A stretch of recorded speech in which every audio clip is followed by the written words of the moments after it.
A message across missiles. From Iran comes a question aimed at Americans. Is America first truly a priority? Even as strikes intensify across the region, words and war now move in tandem. So here's the question: who is this conflict really serving, and at what cost?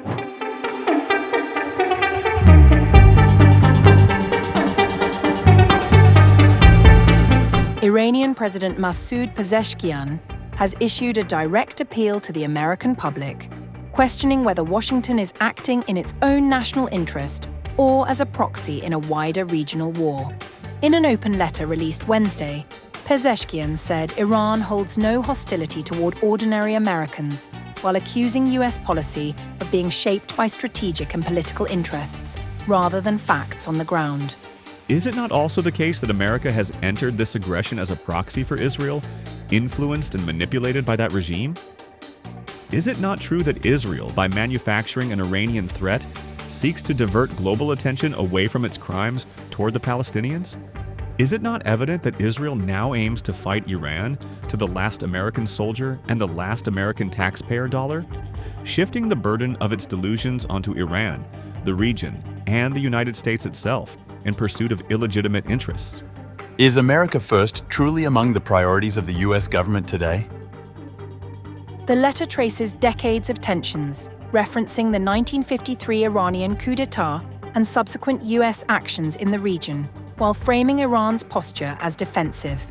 At the same time, Tehran's messaging is being reinforced by continued military operations.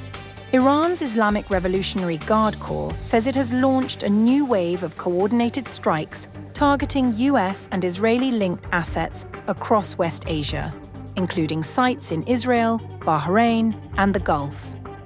According to analysts and eyewitnesses, the intensity of Iranian missile strikes targeting the heart of Israel and various regions across West Asia since dawn today contradicts the narrative promoted by Tel Aviv and Washington that such attacks have been reduced by 90%, a refrain that had become a recurring theme in American and Israeli statements.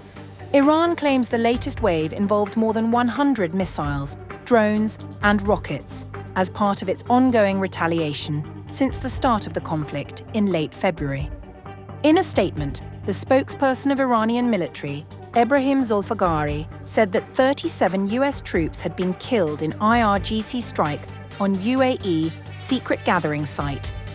37. American soldiers killed in the UAE. The tanker Aqua 1 is sinking in the Persian Gulf. The Abraham Lincoln carrier group has fled into the depths of the Indian Ocean.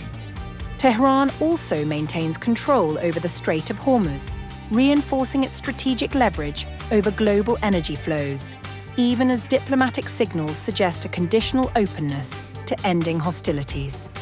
As Iran pushes its message directly to the American public while sustaining military pressure on the ground, the conflict is increasingly defined not just by strikes and counterstrikes, but by a parallel battle over narrative, legitimacy, and global perception.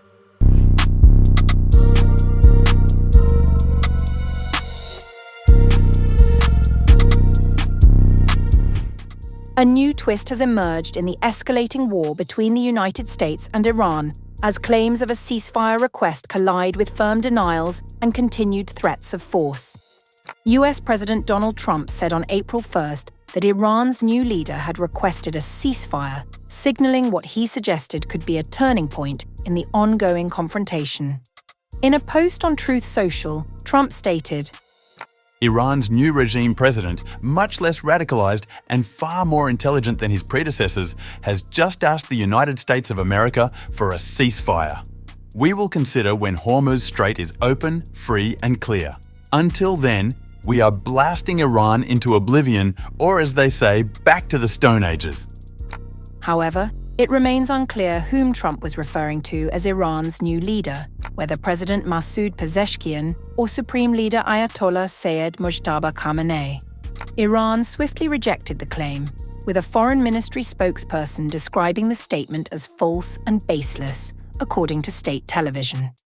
A spokesperson for the foreign ministry announced that Trump's statements about Iran's request for a ceasefire are false and baseless. The president of the USA plans to talk tonight about his statement that Iran has requested a ceasefire. Despite the sharp rhetoric, Trump indicated that the United States does not intend to remain engaged in a prolonged conflict. Speaking to Reuters on March 31st, he said American forces would be out of Iran pretty quickly. I would say that within 2 weeks, maybe 3. We're hitting them very hard. Last night we knocked out tremendous amounts of missile-making facilities, as you probably read or wrote. We knocked out, excuse me? Pardon me for interrupting. The U.S. will be gone or done with the war in 2 I think we're 2 or 3 weeks. Yeah. We'll leave. Trump has also maintained that key objectives have already been achieved. He said the United States had effectively neutralized Iran's ability to develop a nuclear weapon and claimed that a form of regime change had already taken place. He added that a negotiated settlement could still be reached, potentially even before military operations conclude. Meanwhile, from Tehran, the tone remains resolute. Supreme Leader Ayatollah Sayyid Mojtaba Khamenei reaffirmed Iran's long-standing commitment to resistance against the United States and Israel in a message to Hezbollah's Secretary General, Sheikh Naim Qassem. He emphasized the principles of steadfastness, resilience, and sacrifice, describing them as central to the path followed by Iran's leadership over the years. In his message, the Supreme Leader expressed confidence that Hezbollah's current leadership would continue this path during what he described as a critical moment. He reiterated that Iran's policy remains firmly rooted in supporting resistance efforts across the region. As both sides continue to project sharply contrasting narratives, one pointing towards a potential ceasefire, the other reaffirming continued resistance, the situation remains highly uncertain. With military operations ongoing and diplomatic signals conflicting, the prospect of resolution appears as complex as ever, leaving the trajectory of the conflict unclear in the days ahead.